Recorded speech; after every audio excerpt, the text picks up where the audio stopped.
enemy soldiers on Western soil? Yeah, of course, without any doubt. I'm in Brussels, the capital, in the Ministry of Defence, with the Minister of Defence, Theo Francken. You have just announced that you have deployed up to 200 soldiers in Antwerp and Brussels. Belgium has even deployed soldiers to protect Jewish sites and communities across the country. The situation is very, very dangerous for the moment. We're also fighting the drug war. They will be deployed at the train stations, at the metro stations. We need to take back control, and that's the biggest challenge. A gunman opened fire at a central metro station in Brussels. Where is this threat coming from?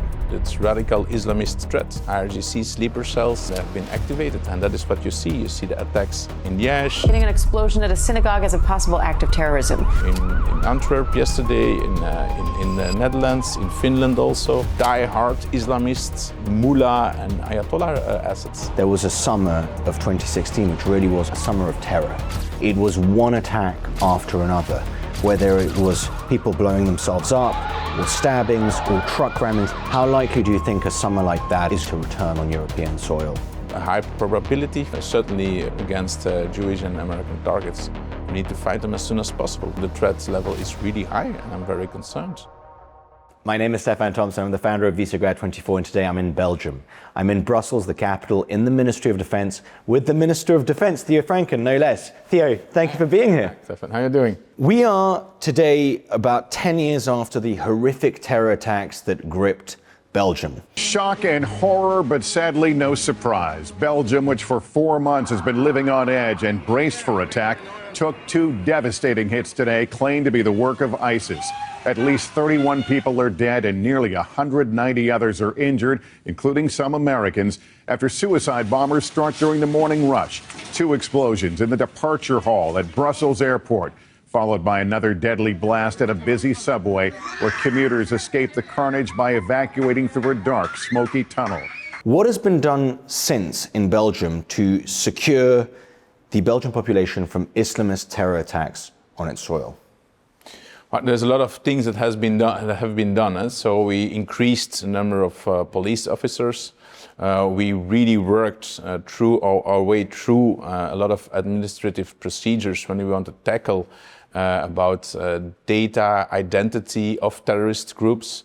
We're working together with the secret services to have good intelligence about what's happening. We adapted a lot of laws to have more concrete sight and insights on what's happening in all those groups, also in that chat groups, all those radicalization instruments that they have. We increased the penalty on terrorism, acts of terrorism. And so, yeah, I think we're way more alert than we were 10 years ago. That's for sure. The reason I started this interview with the question about what happened 10 years ago is because you have just announced that you have deployed up to 200 soldiers in Antwerp and Brussels, 200 soldiers to patrol the streets to protect, in particular, the Jewish community. Over the last 3 years since the start of the Israel-Hamas war, we have seen, not just in Belgium, but all across the European continent and the broader West, we've seen a massive rise in anti-Semitism. And obviously the causation is fairly similar. The attacks 10 years ago were attacks led by Islamist terror groups. ISIS took responsibility 10 years ago. Then we had the Bataclan, and infamously one of the terrorists hid in Molenbeek in Brussels, about 3-4 kilometers from here. And now 10 years later, the European Jewish communities are facing a massive increase in just general violence, insecurity, and anti-Semitic attacks. Tell me about this decision. Tell me what you're doing. Tell me about these 200 soldiers and then patrolling Antwerp and Brussels. Yeah, so there's an increase of the threat. We had an attack in Liège at the synagogue. We had some attacks in the Netherlands, and situation is very, very dangerous for the moment. So we're increasing the protection of the Jewish community. In Antwerp, we have a big historical community, and also in Brussels. In Antwerp, they're a more conservative group who are also very visible because of the way they look. In Brussels, they're more liberal Jews, so you cannot really see them. Sure. So it's another community, but they're all Jews, of course. And we want to protect them. So the police ordered military to protect also hotspots of Jewish community, schools, synagogues, places where they come together. So that's what we're doing since yesterday. So that's working, but we need to be very prudent because the situation is very, very difficult for the moment. And there is a rise of anti-Semitism, so that's absolutely true. On the other hand, the 200 military is not only for the Jewish community, we're also fighting the drug war. We have a lot of drug wars here in Brussels. They will be deployed at the train stations, at the metro stations. There will be actions, fully integrated actions against drug-related violence, against people who are illegal on the soil. So there will be more passport and identity controls, and there will be more fight against criminality. And the police needs the military, and that's why the military is on the streets. We need to take back control, and that's the biggest challenge. I know you're the Minister of Defence and not the Minister of Interior. I don't want this interview to be me harassing you about questions that aren't under your purview. The one thing that you've given a very political answer, Theo. Where is this threat coming from? Where is the actual threat coming from towards the Jewish community today? Usually synagogues, Jewish schools, supermarkets that are kosher supermarkets, these places would normally be patrolled by the police, right? This would not normally fall under military purview. Of course, it's an Islamist threat. It's radical Islamist threat. And there's sleeper cells active because of IRGC. IRGC sleeper cells, Iranian assets of the regime in Iran, and have been activated. So we're a very diverse country, so we have a bit of everything. And we have quite a big group of Iranian diaspora. And they're not all anti-regime. We have some very pro-regime. And some of them try to assassinate a lot of political European and Western leaders with the assault, the attack that was planned with Assadollah Assadi, by Assadollah Assadi, who is one of the key figures of IRGC. He's a spy. Assadollah Assadi was convicted for 20 years penalty in Belgian prison. And then Iran took Olivier van der Kastele, who was a citizen, a normal humanitarian aid worker in Iran. They took him into custody, they put him in jail because he was also a spy, they said, but it's just ridiculous. And then we exchanged. We gave back Assadollah Assadi and we got back Olivier van der Kastele 2-3 years ago. Wow. Aid worker Olivier van der Kastele released after nearly 15 months in custody, and he's scheduled back in Europe tonight. An Iranian diplomat convicted of terrorism in Belgium over a 2018 plot to bomb an opposition rally outside of Paris is currently on his way back to Iran. Take a listen. So we have this IRGC network active on Belgian soil. We cannot be naive. This is just reality. And now the IRGC activated their sleeper cells, and that is what you see. You see the attacks in Liège, in Antwerp yesterday, in the Netherlands, in Finland also. It's the same network. So this is die-hard Islamist mullah and Ayatollah assets. We need to find them as soon as possible, and that's also why we deploy the army now. There has been some pushback on EU level to designate the IRGC and the Muslim Brotherhood as terrorist organizations. This is now changing, and it's partially changed because of geopolitical events that have taken place in the last few weeks. What is your stance on banning the Muslim Brotherhood and on banning the IRGC and designating them both as terrorist organizations? But for me, my fight to have that IRGC on the European terror list is long overdue. So I'm fighting for this for years, and I'm not alone. Some parliamentarians also of my party, Daria Safai, Asita Kanko, some other colleagues are really fighting and pushing this. So it is in our governmental agreement, and now it has finally been adopted by the European Parliament. So I'm very happy about that. Muslim Brotherhood is another story, but also a big threat to European society, to Western civilization. So also there we have to take steps in the right direction. But for me, the first thing to do is IRGC. We need to tackle IRGC because the regime is sponsoring terrorism all over the world. This is Hezbollah. IRGC is Hezbollah. IRGC is Houthis. IRGC is Hamas. So it is. These are enemy combatants IRGC on is Western soil? Islamic Jihad. Is the IRGC an enemy combatant? Do you perceive agents of the IRGC as being enemy soldiers on Western soil? Yeah, of course, without any doubt. So this would fall under the Minister of Defense rather than the Ministry of Interior. These are actual full-on combatants of an enemy country. Yeah, you can put it like that, of course. And this is what we see now. Huh? So the threat level is really high, and I'm very concerned. We need to be concerned. How likely do you think a big terror attack like the ones that we saw 10 years ago?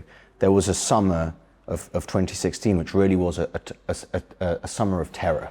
It was one attack after another, whether it was people blowing themselves up or stabbings or truck rammings. How likely, with what is happening geopolitically in the Middle East, how likely do you think a summer like that is likely to return on European soil?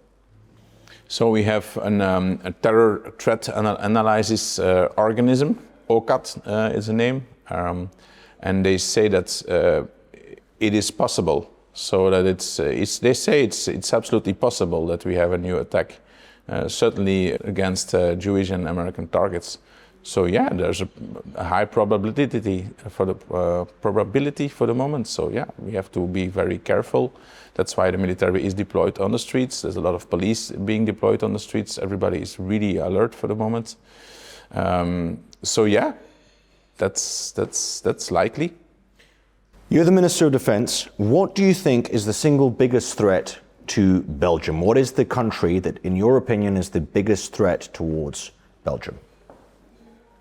We have a lot of threats. I think that's one of the biggest threats is, of course, terrorism, terrorist attacks, war in Ukraine, Russian hybrid warfare, cyber attacks, hybrid sabotage actions. There's so much threats, so many threats. So, yeah, I know what to do every day.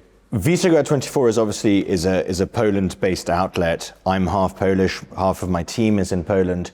The Russian threat is something that we live with on a daily basis, be it misinformation, be it propaganda, be it acts of sabotage. These are things that we see, and obviously we have the misfortune of sharing a small border, but nonetheless a border with the Russian Federation in Kaliningrad. Tell me about Russian involvement in Belgium, and you mentioned hybrid warfare.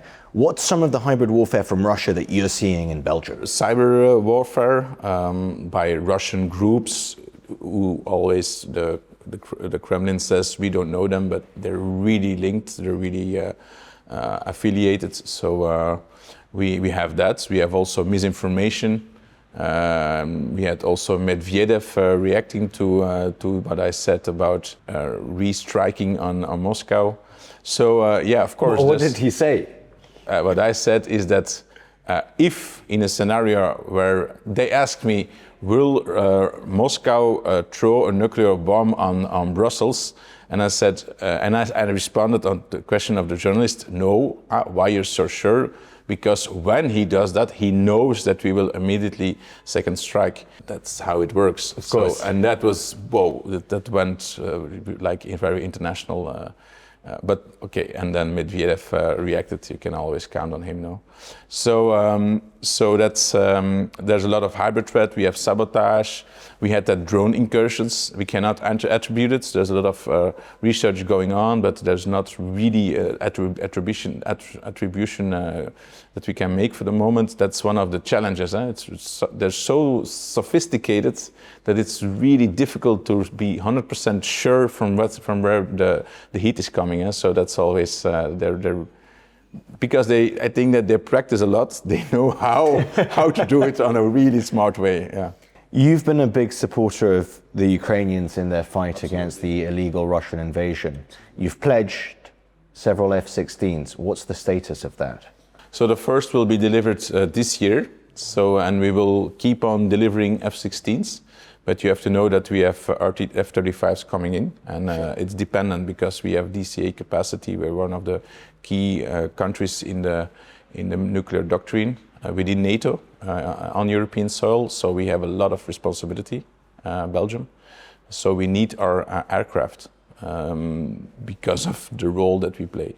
And that means that we can only deliver F-16s to Ukraine, and we will deliver them all, no doubt. But we can only deliver them when we have our new fighter jets. When we don't have them, we cannot, because that would be very irresponsible towards our NATO allies. I think that I told this also to the President of Mr. Zelensky.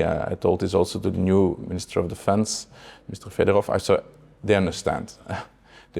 They perfectly understand what's going on. So yeah. So, but there's no delay on our side. When we get our stuff, we will deliver it to Ukraine, but it's linked. Speaking of the Russian-Ukraine war, Belgium has a coast.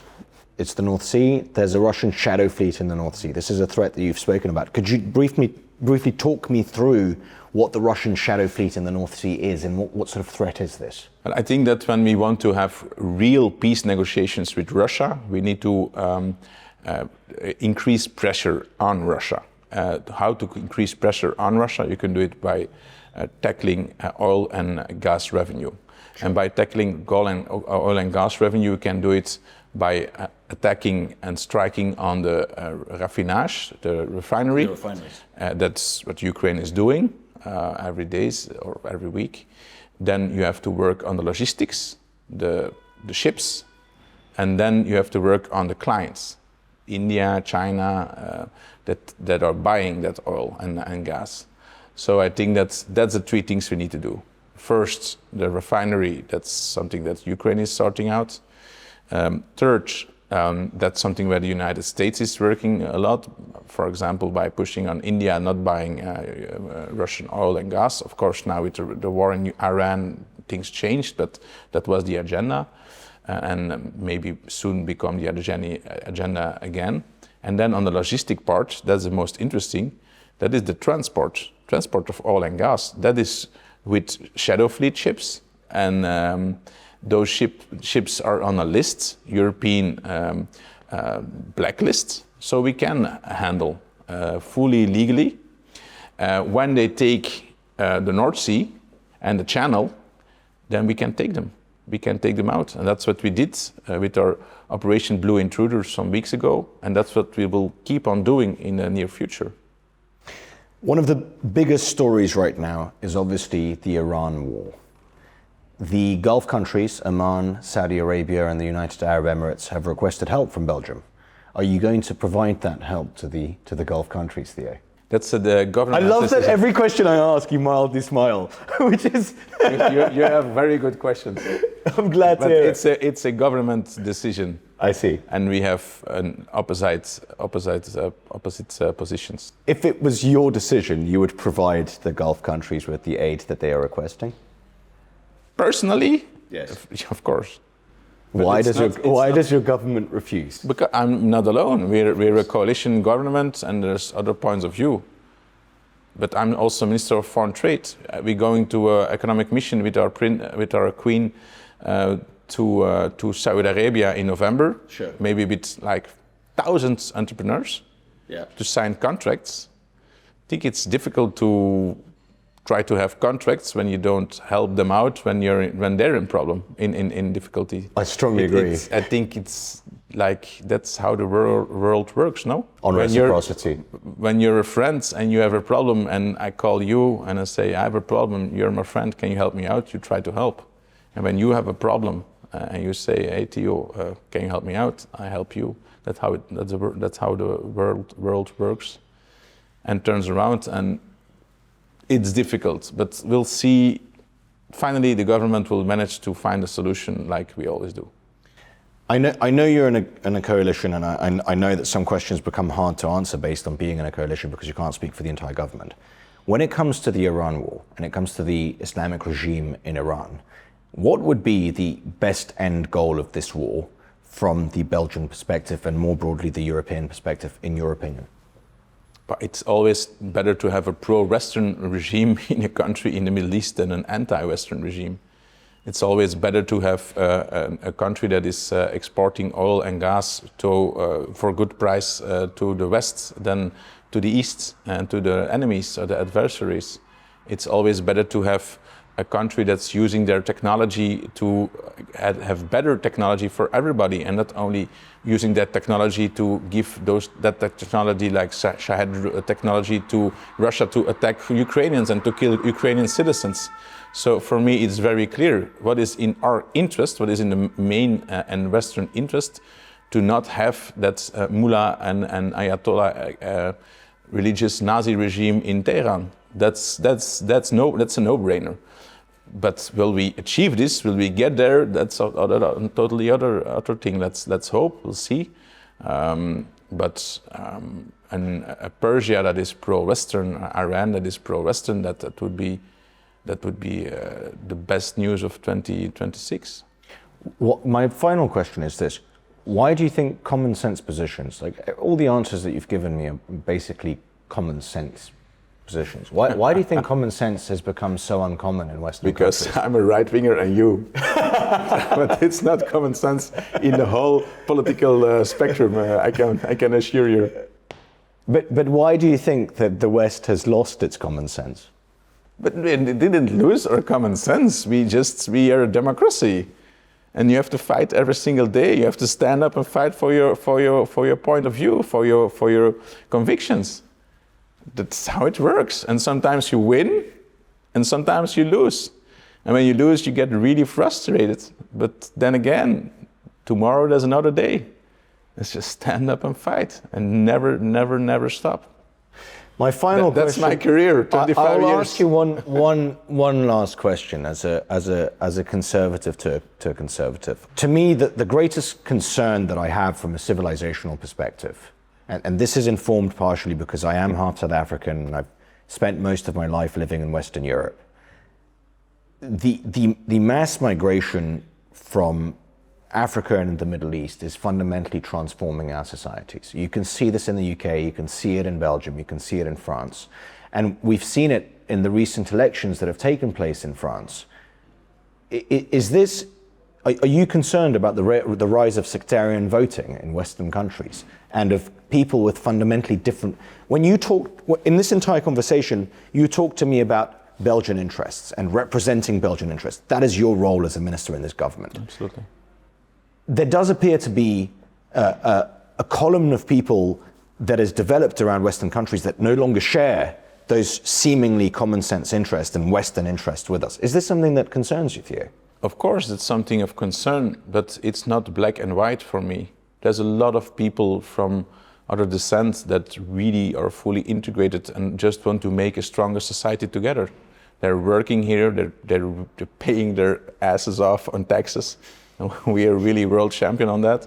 And they're trying to educate their children and learn them Dutch, speak French, go to football, having soccer matches. So no, I'm really nuanced. It's also the age. I'm 25 years in politics here in Brussels, so I know I have some experience, and I was migration minister also for 4 years, so I know really it was in the times of the European asylum crisis with Wir schaffen das, sure, and refugees welcome and all those crazy things that happened then. So I know really what I'm talking about. For me, is there a problem with sectarism, with some people that really don't want to integrate? Yes. But a lot of people from African descent, from Middle Eastern descent, they really want the same thing as we and want to have a common goal, a common future, and they defend also our values. So for me, it is not black or white, totally not. But we have to be prudent, we have to be careful, and it's a hard day's work every day again, absolutely. Also on that point we have to fight. And for me, it's not about your history or your past. Are you coming from Africa? You're coming from Congo? You're coming from Morocco? I don't care. It's about our shared future. If you want to join me to go and to go for the same goal, it's perfect. I have a lot of military guys from descent from Africa. When I talk to them, they're fighters for our values, for our Western values, even more than some Belgian origin guys. That is true. So it is not black or white. That's the only thing I wanted to say. Theo Francken, thank you so much for your time. Such a pleasure.